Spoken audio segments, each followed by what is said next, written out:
Well, good morning, everybody. Welcome to the Underhood Show. Sorry we're running a little late. Had a little technical difficulty.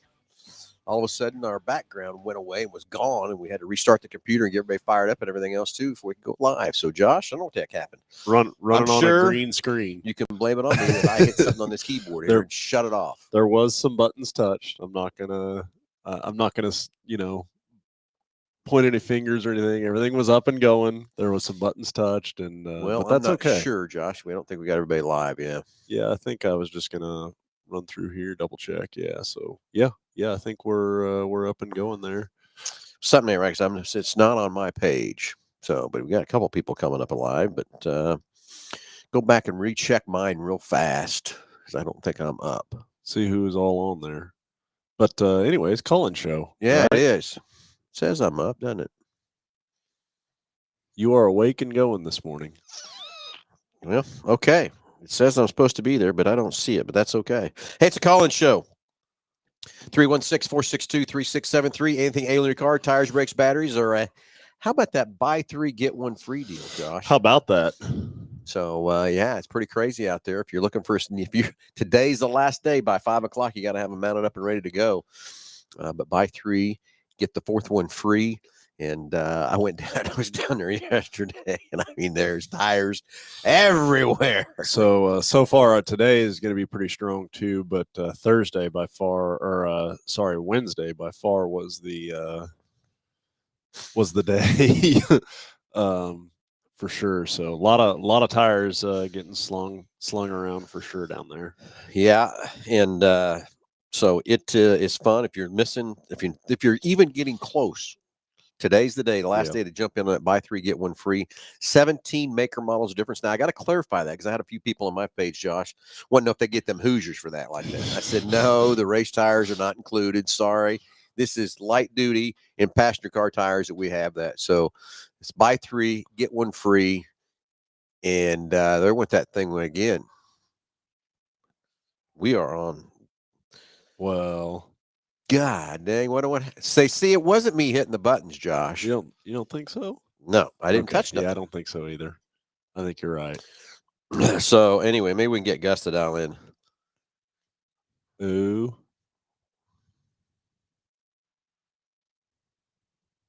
Man. That's I'm not sure what's happening there, but anyways, call-in show 316-462-3673. That's the number to dial up here. We do have some people so got some stuff on the chat. So we'll start out with Jeff Daniels. Good morning, Jeff. How's everything going for you? Then we got Delbert Alt on there. It says, what an awesome crew. You guys rock. So, yeah, we got the opportunity to take care of Delbert's daughter's car.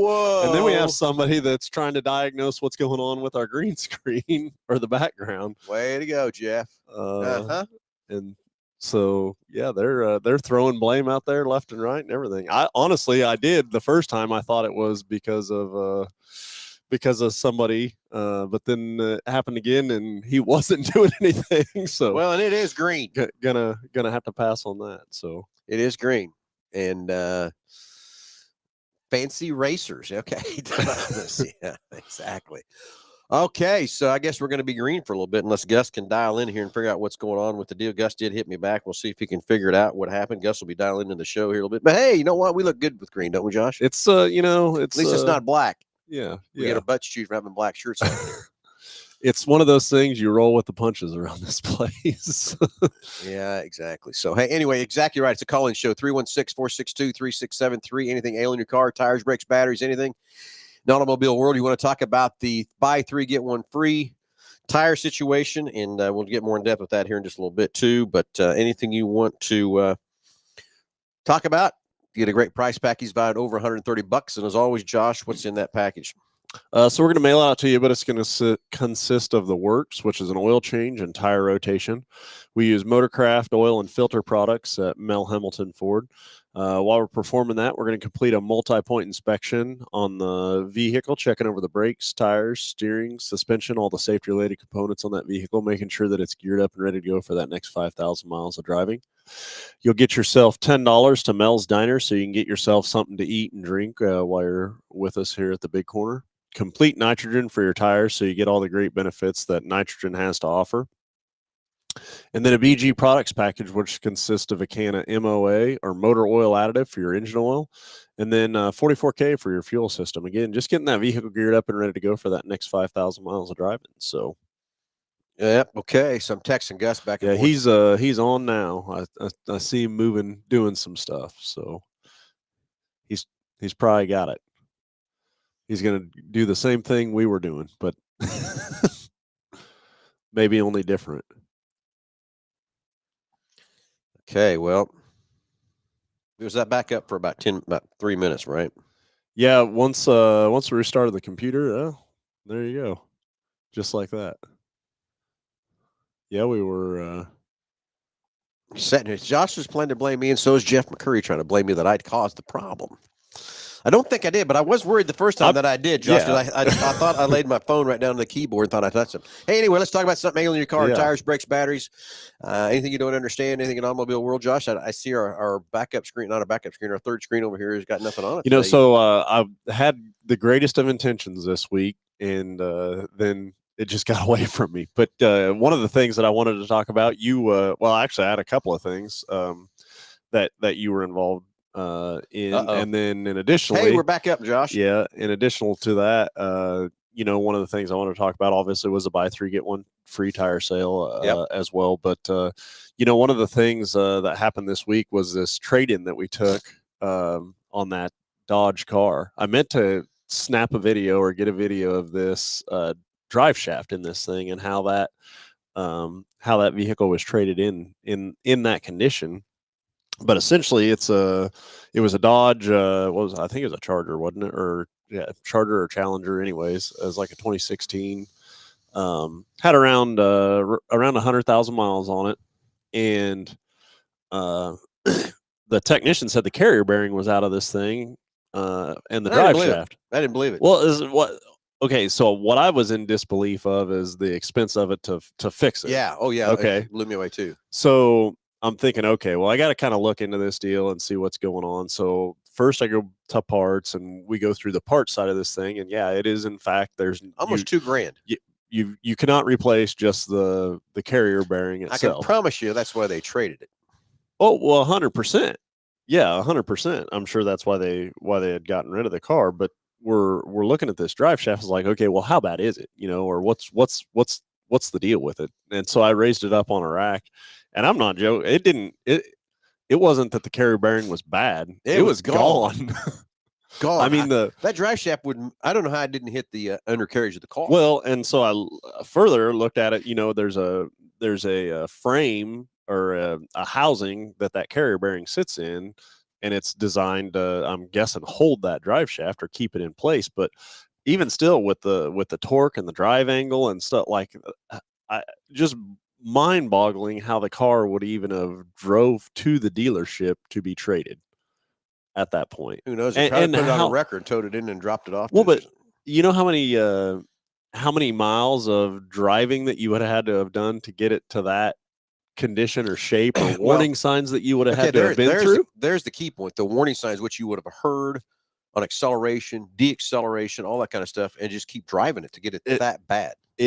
That part of it, in this industry and doing what we do on a day in, day out basis, sometimes can be very mind-blowing. I mean, I've seen brake calipers that, the pad isn't, and that was the other thing that we're going to talk about today too, but that they've wore through the pad completely, the metal backing completely, and actually got into the cooling fins of the rotors on a vehicle. That's how bad they can keep driving it. To go that far through all those warning signs of, hey, that it's just mind blowing to be able to do that. When you told me to come back and look at that Charger, and I went back there, and I thought, oh, we're going to see a little bit of play, a little something, and you moved that shaft at least 6 inches. Yeah, in the center, and the drive shaft's probably what, 6 feet long. I would because say, yeah. 6 Yeah. feet long underneath that car that's moving the rear wheels. It's underneath your between you and the car, and you would move that, you grab that shaft because it's probably a 4-inch in diameter shaft,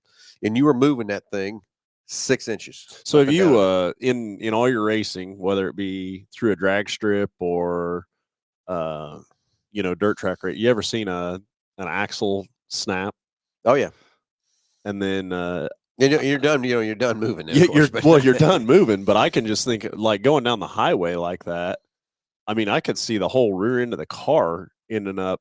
Yeah, if that shaft would have come out of it. What I'm worried about is that shaft would have come out loose and come up through the floor, the floor of the car. Yeah, I mean, we're worried about it as racers on the race cars. We have drive shaft loops to hold if the drive shaft does come apart away. The loop is supposed to keep it from coming up into the cockpit or coming around in the car and stuff like that too. But that's not a foolproof deal either. These passenger cars the cars and trucks deal with have no loops. Yeah, those shafts are just going to take off. And the other side of that, I mean, I can't think of it. It is an occurrence, but I wouldn't say it's a common occurrence to have a drive shaft or a CV shaft that is that coming apart. Typically you get like a squeak or a noise or a bearing. Well, I just, like I said, whoever was driving that car had to have known there was something and just continued to keep driving the car. And that's the only thing I can tell you. It's $2,000 to fix that shaft. I don't know what it would have been if that hadn't have been that bad to fix it. How much difference would it be just to go in and put the bearing in there from that part? But as bad as that shaft was, because I did too. I thought, okay, $2,000. Come on, somebody put an extra decimal point in here and did something wrong or whatever. But no, that's what it cost to fix that drive shaft because it's a whole piece in there and everything else too. But I would bet that if they would have fixed it when the problem started, you might have a $500 bill. Yeah, I'm guessing. Haven't looked at anything up or anything else like that. But instead, it's a $2,000 bill now that we have to do to fix that drive shaft. You just add more and more to it, right? So first thing I said, with the dollars and everything else like that, it's questionable what I was going to keep the car and put it on the lot or I was going to wholesale the car. And I thought, well, if I'm going to wholesale, I'm not going to worry about it. I can't even wholesale a car like that. Yeah. It can't happen. Yeah. I got to fix that drive shaft before, even if I was going to wholesale. We're going to keep the car in reconditioning, put it on the lot for sale. But if I was going to take it to the auction, I would have to put that shaft in there. I'd be scared to death for someone to drive it from the dealership to the auction. And what would have happened to that drive shaft coming out of there and hurt somebody. The next thing is, so you're driving down the road and that shaft comes out, and if it locks up the wheels and slides, who's going to hit you? Or what are you going to slide into and hit? You're going to slide a hit, yeah, exactly. And I don't, there's points. There's points involved in day-to-day operation. It's like, okay, hold on. Now, not only is it a decision for you and your pocketbook as an owner of an individual, but now you're taking other motorists at risk for your decisions. Yep. And when it gets to that point, it's like, okay, hold on, time out. We really got to think about this. So would agree with that 100%. Yeah. So anyway, again, 316-462-3673. Anything ailing your car, tires, brakes, batteries, get a great price package for each and every caller calling the show. And let's get the phones ringing. 316-462-3673. And love to hear from you. Anything about, and let's throw it out there. Anything in the automobile world you want to talk about or whatever. Love to hear from you from that part. And again, if you're just tuning in, buy 3, get 1 free ends at 5:00 today on the tires. 17 different models to choose from. And yes, the only disclaimer we have to have here at Mel Hambelton Ford is no, that is not your Hoosier and American Racer race tires, guys. That's not in there. I posted on my page, and it's the first thing I got. I'm coming to get them 3 Hoosiers and buy that 4th Hoosier for free. Well, no. I wished it was that way. I wish Hoosier, maybe Hoosier kick in that deal, but I kind of doubt that's never going to happen. So anyway, even if you're questioning me getting ready, but also remember winter's coming. This is the time of the year when you need to be ready to go for extra traction and stuff on your cars. The other thing is 80% of tire failures happen in the last 20% of that tire tread width deal. And the reason is the tread's just that much thinner. It's more acceptable to different things and stuff like that. Don't take a chance. Think about those 4 contact patches that's holding your car on the ground as you're running around this winter. So if you're just even getting close, today's the day to get in here by 5:00 to get them mounted up. 17 different models to choose from. So we got every make and model imaginable, your favorite or what might fit your car. And remember, you cannot just go get the size that fits your car. You need to make sure you get the right load rating, the right speed rating on that tire, and of course the correct size on that tire. So Started Tuesday, right? Yes, started Tuesday, and it'll in today. And here's the other thing that that I wanted to discuss or talk about is the reason for this obviously is to create some excitement, generate Yeah. a need for people that need tires, to be thinking about them as well. But at the end of the day, for us, it's like, okay, well, we need to capture everything on the vehicle as far as doing a thorough multi-point, like we always talk about, and everything, making sure that not only the tires are taken care of, but the vehicle is aligned and they're going to wear properly as as you break them in. As we talk about too, the most wear is going to happen in the first 10% of life of that tire for sure, just because that tire as it's curing and everything like that. And so you want to make sure the alignment's squared away. But then also when we get the tires off, I mean, we got to go over and inspect brakes and the steering and suspension components, and just make sure that the vehicle's ready to go. But just like this drive shaft in this Dodge, we've run into multiple situations where brakes, we've pulled the tires off, and brakes are metal to metal, and a consumer's in here for looking at tires because there's a discount on it or a good deal, and the whole time there's things that should have taken place or happened with that vehicle, or they should have known about previously through routine maintenance and regular service, and looking at um, wears and things like that all along too. And that's, you can't put a dollar figure on that multi-point. No. And that's where I'm headed with Well, I think a lot of people and what the value of that thing let's is. get the elephant out of the room here too. A lot of people think we're doing that multi-point inspection just to sell them something. No, you're right. We are here to sell you something. We want to sell you what you need. We don't want to sell you something you don't need from that part. And that multi-point inspection is, Josh, I got to back all the way back to I'm 8 years old and I'm working at my dad's filling station, and the car would pull in at about every 200 miles to get fuel. And we would start putting the fuel in it. We'd pop the hood. We'd check the oil. And most likely, we were probably going to put a quart of oil in it. We checked the radiator, and most likely we're going to put some water in the radiator. And then we would check the battery, because the batteries back then were water filled. They weren't maintenance free like they are called today. And we'd check the that. Then we'd air the tires up, because those tires back in those bias ply tires, they leaked all the time. Yeah. So we'd air the tires up, and we did that every 200 miles. Today we're going 5,000 miles and doing this multi-point inspection. That is almost the same thing, except we're not really getting into the tread wear, and we're not getting into the brake wear lining and stuff like that too. But the biggest thing I like about to help you consumers with the multi-point inspection is we sit there and we record these data for you, for how your fluids are, how your tires are, how your brakes are. And guess what? If we do it every 5,000 miles, we record how much brake lining you got. You can predict about when you're going to need a set of brakes. You can also predict about when you're going to need some tires, so it's not a surprise. Yep. And if we're underneath that car looking it over, and I still remember my dad even talking about that when we called them service jobs back in the every 3,000 miles, 3 months we did it. And he said, there's nothing better than having that car in the rack just looked over, just to find something that's going to maybe be a leak that might be just starting, something getting loose. It's just getting started to get loose.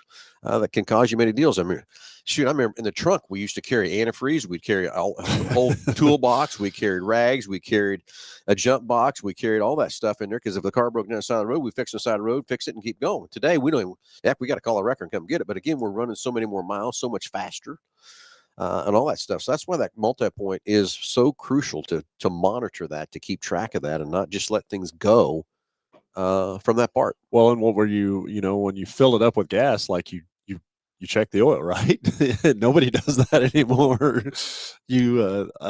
The hood latch you could almost not even need, except for at the service center, from as far as from a general consumer, which also I understand that too. You pop the hood in one of these things, and like it's if you don't know what you're looking for, you can't even find a battery in a lot of cases anymore. And so I definitely get it from a consumer standpoint. Yeah.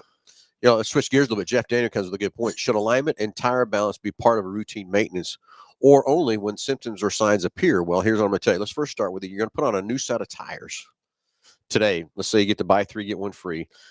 We need to check that alignment, because the first 10% of that tire wear happens the fastest because the tire's curing out and everything else like that. If your toe in or a little bit of alignment's off or whatever, and you're scruffing that tire off, that first 10% is going to go that much faster. Yep. So back to the alignment, the first thing I get in any car I start driving, the first thing it's just habit for me. I mean, I always look up for that oil change sticker to see if it's due or not due. I mean, the next thing I start driving, I look at that steering wheel. Is it straight driving down the road? If it's, cocked one way or the other, guess what? I know I got an alignment issue. Yeah. So Jeff, that's the first thing is how's your steering wheel running down the road from that part? Balance of the tires. A lot of people, our quality of our tires are so much better today. And the way we balance our tires are so much better today too. But as the tires wear, they do get out of balance and that sort of thing too. My opinion is you rotate the tires every 5,000 miles. You check them every 10,000 miles on balance. But again, I don't know how much people really do that or whatever, but I think a lot of people, Jeff, on the tire balance, wait till there's a symptom before they start worrying about a tire balance issue. And a lot of that has to do is because the quality of tires we have are so much better. And again, how we balance tires today is so much different than what we did. Shoot, I remember starting out on bubble balance, putting a bubble in the center, sealing it up, putting the weights on there and everything else. Well, and so the other thing is if you have a wear issue or a tire that's out of balance and it starts, chopping out or feathering, like that's too late. Right. Oh yeah.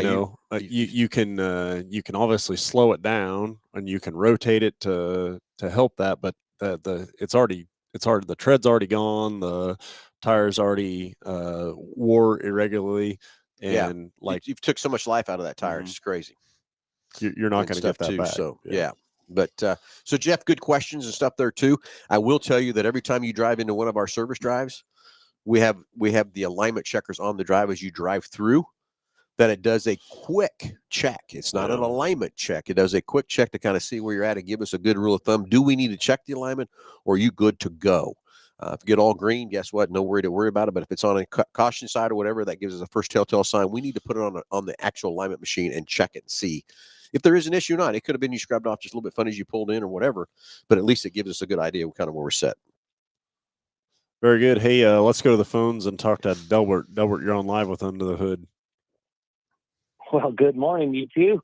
Good morning. How you doing, buddy? Got you. Yeah, I'm doing great. Hey, let's go back to the multi-point inspection, because what would have not happened had y'all not done one on her car, her little Bronco Sport? Well, yeah. So you drive around and have some shocks that just didn't work. Yeah. Well, so Delbert, let's go through. Let's give the listeners and watchers a little bit more detail on your situation. How about that? Okay, so my daughter has a 2023 Ford Bronco Sport. She had her overheat, I guess it's called overheat light come on. Yeah. Something like that. And so she pulled over. She was on the highway. It's 40 degrees out. The overheat light comes on. So that's never a good sign. No, it's not. Excuse me. And so she checks it, and she's got no antifreeze in her bottle, the clear bottle. So I said, well, drive it over to your friend's, because she was only about 5 minutes away. And he topped it off with fluid, and he couldn't find anything. And as soon as I saw it, I saw on the front of the engine some buildup of grease and grime and stuff, which shouldn't be there at that point. And speaking of the devil, she's calling me. Yeah, I get it. But you guys looked it over and you had to do a TSP. I don't know much about the TSP. Maybe you guys can talk about that here in a little bit. Which had to do something with flushing the coolant out. And you can explain that one. And then you guys took it over to the quick lane to get the oil changed and the tires, nitrogen and all that stuff in there. And they found the shocks leaking. So you guys warrantied out the shocks, the rear shocks, I should say. And when you guys did he found that the water pump was actually leaking. So they went ahead and changed that out as well. 26,000 miles on the car. Water pump leaking. That's a little strange, but hey, you know what, Delbert? I get what I get what you're saying, but that's also part of the deal. You know, these cars are man-made. Things happen. Things are going to do. You know, I wish cars would run 100,000 miles without anything happening to them. But it's going to happen. But that's also why it's under warranty. But that's also where back to your daughter didn't keep driving it. There's so many times Yes. you run situations where those lights come on or does whatever, and they just keep going until what? It stops. And guess how much damage we've done then. So at least your daughter was Well, great. I gave her the advice of, you know, is it actually overheating? She said the temperature gauge was not to the red. I said, well, if it's not to the red, you're probably okay to get to your girlfriend's house. And she was on a highway doing 65.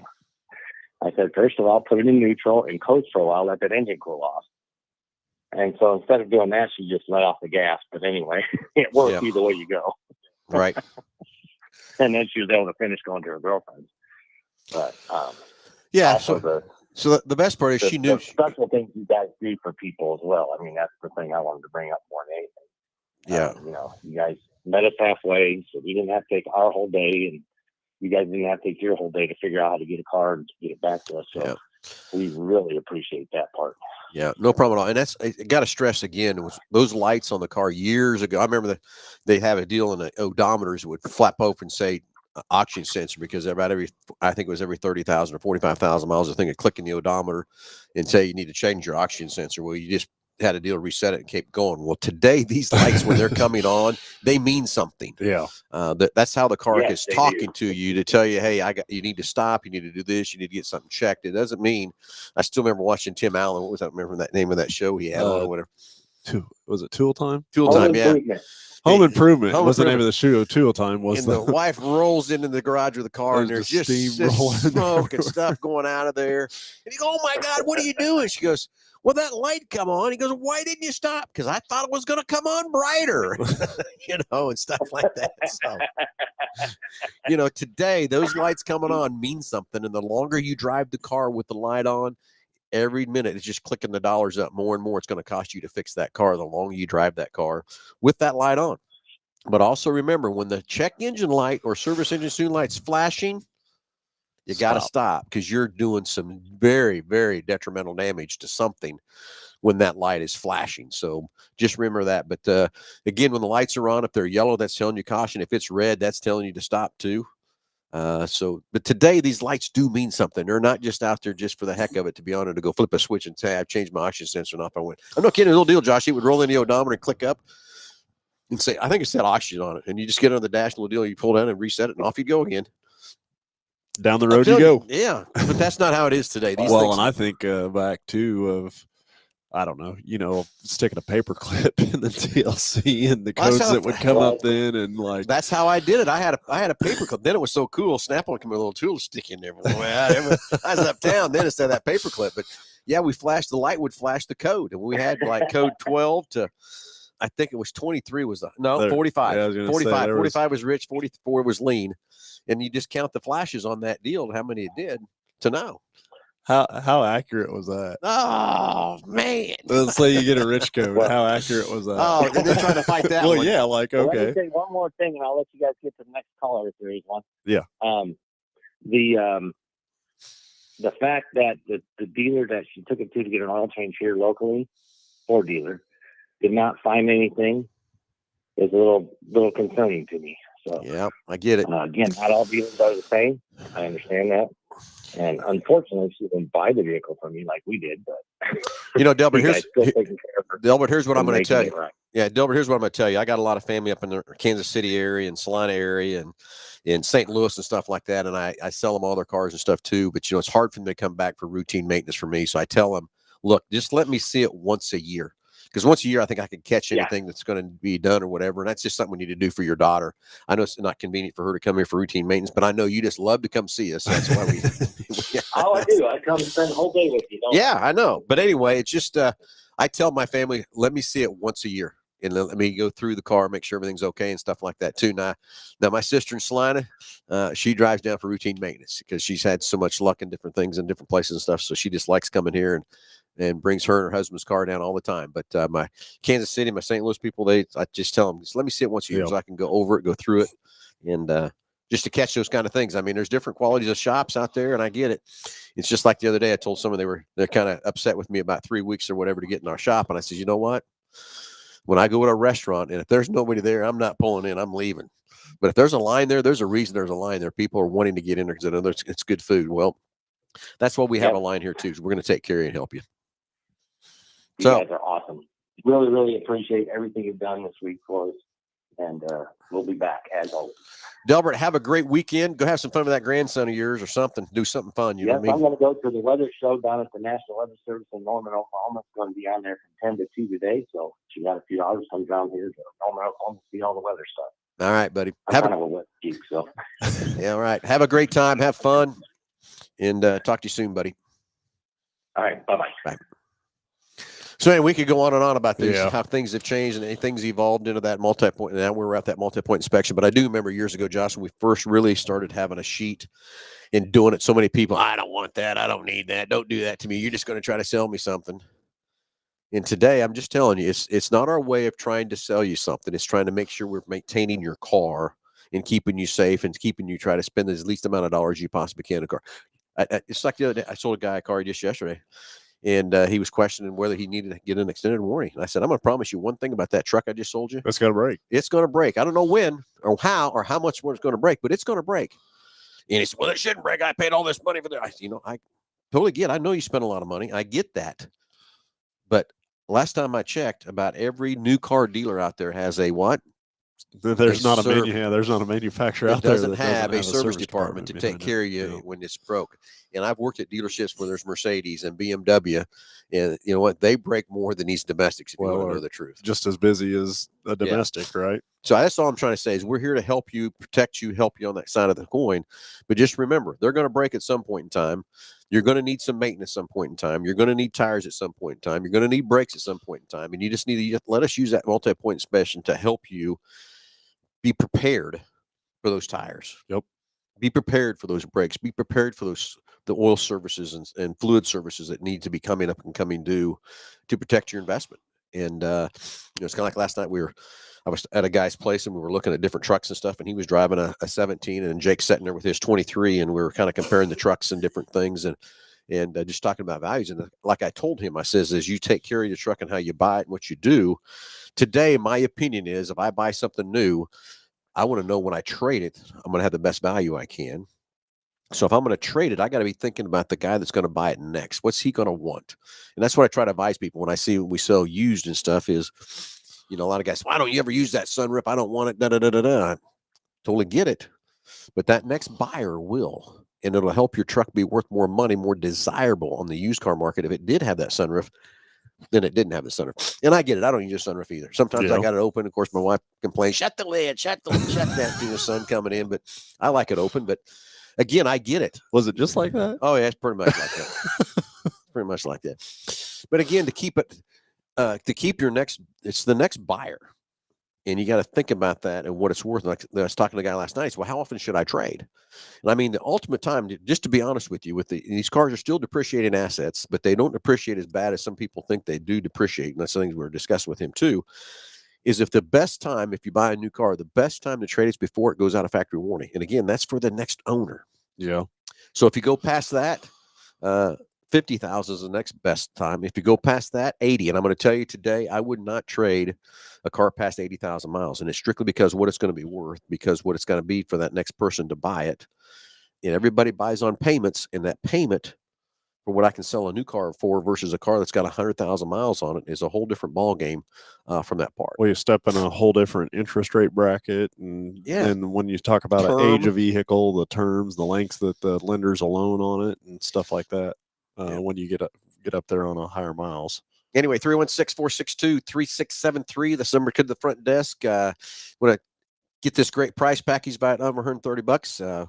We'll take your call on anything ailing your car, tires, brakes, batteries. You want to talk about trading cars, how to trade, what to do, extended warranties, whatever you want to talk about in the automobile world. And if you call in, we'll give you this great price package. I'm still sitting there thinking, okay, I got a code 44. Yep. Lean. And where do I go? Where do I start? What do I do? Well, I'm putting a fuel filter on it. How about an update, Josh? Well, no, not then you wouldn't have been. Yeah. And how accurate was that? You got it fixed. You didn't get it fixed. I don't know. That's just crazy. It was crazy back then to really to know on. I dreaded a 44 or 45 code, a rich or lean code. I dreaded those codes. Now, if I had a 13, boy, I knew it was an oxy sensor. If it was a 21, I knew the TPS throttle position sensor was out of it. Let's see, it was a 14 and a 15 for coolant sensor, I think is what it was. Yeah, 13, I think, was coolant temperature, wasn't it? No, oxy sensor. 13's oxy sensor. Okay, all right. Get that paperclip in and count that 1, 2, 3, 13. All right, let's get an oxy sensor. Let's go. Put it in it, and here we go. Yeah. So anyway, and the times have changed. These code readers, when you pull in, I just dread when someone tells, I just had to go to AutoZone. They read this code, and I'm putting this part on, and guess what? And I've done this, and this, and this. I don't, I'd not being or being a part of the industry every day. I don't know if I wasn't in the industry, I couldn't imagine how intimidating it would be to do a garage or a driveway repair on something. You know what I'm saying? Like, I don't. Oh, yeah. And then with all the torque to yield bolts and the torque sequencing on the fasteners because of the aluminum components and stuff like that, like, okay, yeah, you've made a repair to something, but what's the longevity of that thing gonna be, because a process or procedure wasn't followed in the exact order? I don't, it just blows me away to think about some of that stuff. Yeah, I know. And it's just like the other day I was back there in one of the tech stalls, and he just put a motor in something. Not sure what that was, but I do know what it was. But just the one-time use parts, filled up a box about 2 by 2 and about 8 inches deep of the one-use parts. Yep. Now think about that. If you don't know if that's a one-use part or not, and you put that part back on. Well, and we've had legitimate repairs that another automotive repair facility has performed, and it's came back in here with I can think of examples of like a crank bolt that was a one-time use part or a torque yield bolt, and it didn't get replaced, and then several thousand miles later the timing chains moved on it because the crank bolt was able to spin, or stretched or spin or whatever. And so and that wasn't something like, as a consumer, even you could very easily not even make the connection to that. Like, oh, I just have another problem with my car, and, or another problem and another problem and another problem. And the whole time you're thinking, man, I got a really crappy vehicle, but it's not even the vehicle's fault. Right. Right. And so as a consumer, with the distance in between them and not understanding the system and what the repair entailed or should have entailed, and what the consumer's experience was over the life of that, it could be two totally different things, and that's where I just the at-home garage deal, which is also, I think, a little sad too, in the sense that I think that's what, for me anyways, kind of helped drive me into the industry. Right? It was just intriguing, wanted to be around it, involved in it, and there was things that you could do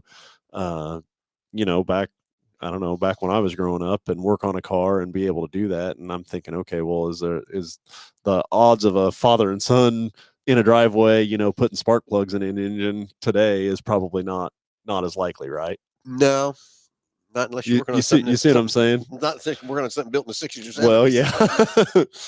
No, it's not gonna. Oh, maybe the 80s too. I don't know from that part too, but yeah, it's tougher and tougher all the time too. But I still go back to Josh. I still remember my Trans Am, and I thought I was cool as hell with how much power it had back then today.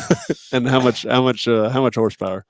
Well, it kind of blew me away. I was kind of shocked because I didn't really remember that number. But this was an 87 Trans Am, and it's a whole whopping 180 horsepower. And I thought, man, back then, man, it was bad in the bone. Man, we were ready to go. And you were moving. Oh, yeah. Now the GT500, I got 760. Well, we probably don't make a vehicle that makes less than that on horsepower, right? Yeah. I never did put my Chevelle on a dyno, which today I wish I would have. And so I'd see what that motor. I mean, you still have it. You can throw it on a dyno. Nice try, Jake. Not happening. That car's in it's in its parking spot, and it's sitting right there in my basement. Okay. But anyway, like my Chevelle, I would have guessed that car probably was 250 horsepower, maybe 300. I don't know, but that car would sit there and back, it's hard to start and lope and all that kind of stuff. And now you got that GT 500, 760 horsepower, like a kitten. And you sit and drive it from here to California. No big deal. Yeah. And so, the power we're making today and the things we're doing with motors and stuff like that is just insane compared to what we did years ago. But back in 87, man, that was the top dog, big horsepower car, everything. Not anymore. It's not even close to. We got 4 cylinders bigger, twice that horsepower. That's why I said I don't think we produce anything that doesn't make that much horsepower. If it does, it's got a cylinder down on it or something. Well, and then just the reliability of it, right? To be able to hop in it and go anywhere you want to go. Okay. Yeah. Thomas says, like my 74 Pontiac Venture Custom GTO. Thomas, do you remember how much horsepower that car had and what motor was in it? That's another good question to hear what that one is too. But back in the day, we really thought we were pretty tough. I mean, I got accused of my Chevelle many times. My dad's buddies coming in the shop there and stuff like that I had wing nuts on my motor because I had it in and out of there so many times. Yeah. Doing different stuff to it, stuff too. I had it down pretty good. I could whip that thing out of there pretty fast. Well, and I don't know. I think back too. I had cars that had too big of motors in them for what they were, specifically because in high school you think I got to go faster, right? I got to go faster. Well, looking back now, I mean, I can remember having bigger motors and stuff that had freaking drum brakes on it all the way around, and you couldn't stop for anything in something. You didn't worry like about that. stopping back then. You just worried to see how fast you could go. I just think of how stupid that was. You could get from wherever you wanted what felt like extremely quick, but to stop. Well, let's think about that today. How much better the brakes are today. I mean, I drum brakes and asbestos pads and brake fade. Like it took a quarter of a mile to slow anything down from anywhere. So 350 turbo. Yeah, that's the same transmission I had, turbo 350. He said 8 horsepower. Yeah. Yeah, Tom, I think it's got a little bit more than that, Thomas, but not much. I get it. But back in the day, though, we thought we were pretty tough. Yeah, pretty tough what we had today and stuff like that too. But hey, you know what? It's just the way the technology is, the way fun is, and everything else too. So anyway, Josh, buy 3 get 1 free. Yes. Tires till 5:00 today. 17 different models to choose from. You can't get that at any tire store. I promise you that, and I promise you're not buying 3 tires and get 1 free at any tire store in the area here today. But you can get it here today till 5:00. Don't miss out. We got a huge inventory of tires. I know we stocked up for them because we knew this was going to be a big fun with this and stuff too. So don't miss out. Get to the quick lane before 5:00. If you need some tires, and make sure we're checking your alignment. Make sure your alignment's in good shape, and why they got it in the air. Make sure they're getting that multi-point inspection done for you too. So, very much. Yep. Anything else to cover today, Josh? I think it's time to go. We got a lot of things happening and stuff, and sure. you got a big trip ahead of you and stuff like that too. So, hey everybody, thanks for tuning in. Thanks for watching, and get to the quick lane to get your buy 3, get 1 tire before 5:00 today. No, it doesn't go till Monday. No, we can't do something here. It's till 5:00 today. Got to be done by 5 from that part. So come to the quick lane. Let us take care of you. Everybody, thanks for watching. Thanks for tuning in. Tune in next Wednesday at 6:00 for Salt City under the Salt City Racing update. We'll have an update there from that too. And of course, we'll talk to you next Saturday at 9:00 right here, Underhood Live from Mel Hambelton Ford. Everybody have a great weekend. Talk to you soon.